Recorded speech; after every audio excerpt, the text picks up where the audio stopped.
Welcome to Outlaw Edge.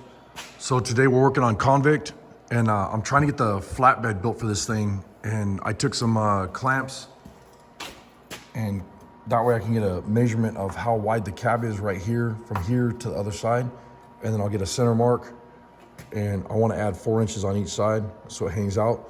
And what I'm doing is I'm cutting the 2x4 tubing so it comes around like this. And then this is gonna have like a 45 or a whatever angle that is coming back, instead of just being a boring square flatbed on a round truck. So that's what we're working on now. I got 4 inch on that side, 4 inch on that side. That came out to 76 inches, you know, all the way across. And I got my 2x4 square tubing. This is 1/8 inch thickness.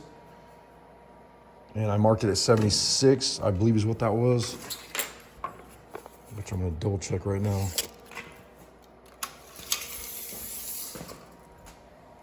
Yeah, because that was 68 inches. So I had 68 inches from here to here. And I have the metal ruler over there clamped the same way with a vice grip. And so that was 68 inches. And then you add 4 and 4, that was 76. And then I want to get half of 76. And I'll show you guys a quick trick. So I've seen all kinds of goofy ways, you know, trying to figure out what the center of something is, where you can measure from one side, think that's where the center is, measure from the other side, and think that's where the center is, and then you mark back and forth until you find your center, whatever. But a fabricator trick, and this is all over the internet. It's not like one of my tricks or nothing, but this is something that, you know, you get taught on job sites a lot of the times. But you could find and a lot of you guys know this trick, so it's, you know, this is for people that don't. So it's 76, and you just take the end of your tape measure, and you fold it till you get to 76, bump it up to the 76 mark right here, exactly at 76. And then right here, whoa. If you look on the tape measure, it's folded in half, and exactly where the half mark is, that's 38. So it's gonna be 38, 38, 76. So that's a really trick way when you're doing fabrication to find center. So I'll mark this at 38.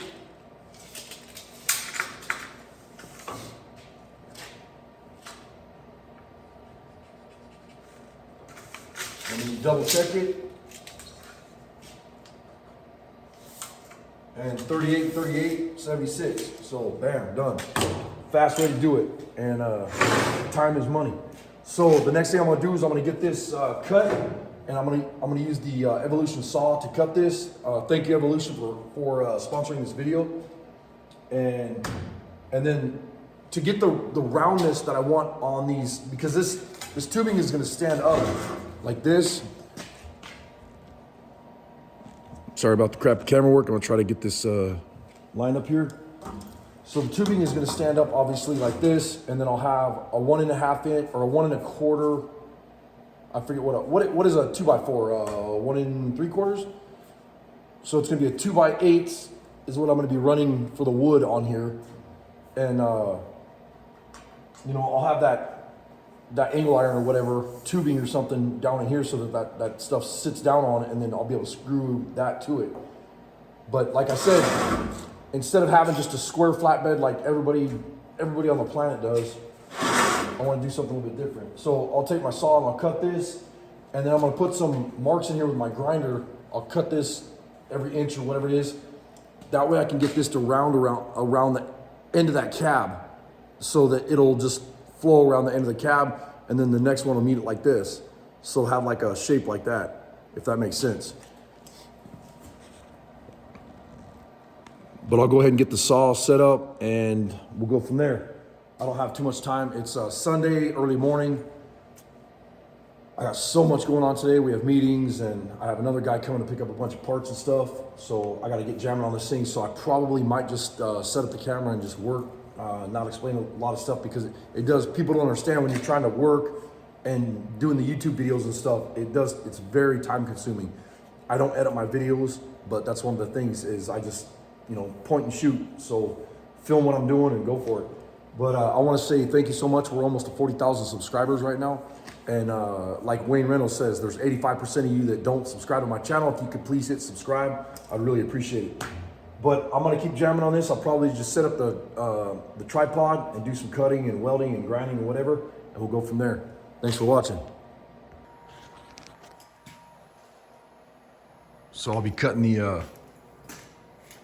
2x4 tubing with the Evolution saw. This thing's amazing. If you guys haven't checked it out, you gotta get one of these.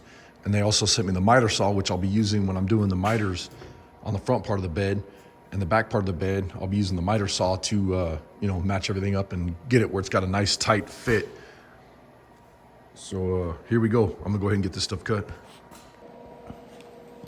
When you're doing this, make sure you wear safety glasses and earplugs. It's super loud. And then maybe a face shield because it throws a lot of chunks of metal, you know.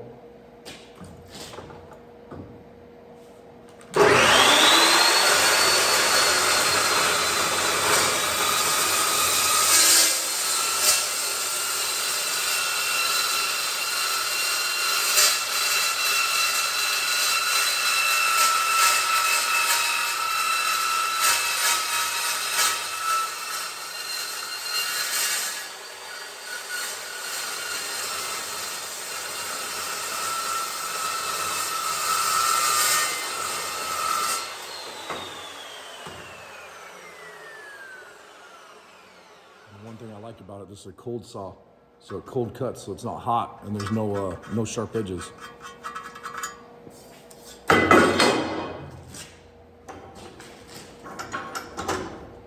And then right here on the back side to hold this up,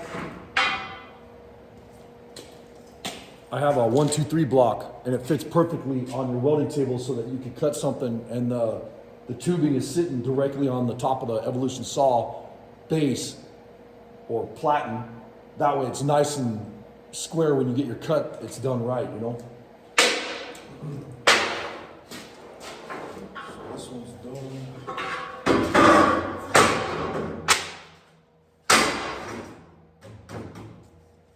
So the next step I want to do is I'll have to cut a bunch of scores in here to bend this tubing up, but I got to find the center and all that. And I already showed you guys how to find the center real quick. So I'm gonna go ahead and do that. I'm gonna do a bunch of math and try to get this stuff figured out, and I'll go from there. So I put 1-inch increments in here, and then I came out, this is 1 foot here, so I split that, and then here, so there's a cut, and whatever. And my plan was to pull this way, and and then re-weld everything. But I started looking at it when I was cutting it, it actually took on the exact same shape that it needs to take. And I could bring this over however much I need, bend it around. I didn't want to do that because then you're opening this up and you have to weld those up. But I was like, if I'm welding them up, then it might be a little bit easier to smooth those out, grind them, clean them up, make them look nice.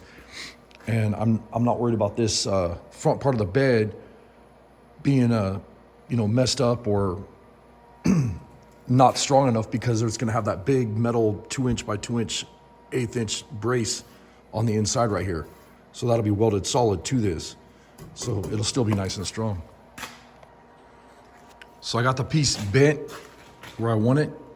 And I need to come a little bit more around this corner here like this, because I want it to end up like right here. God, somebody's calling me again. Stupid. So I put spot welds on each one of these cuts all the way up to here. And then I laid it on the table and I marked my center here, and I got a center mark here, and then I traced, you can see the chalk line right there, all the way up to here.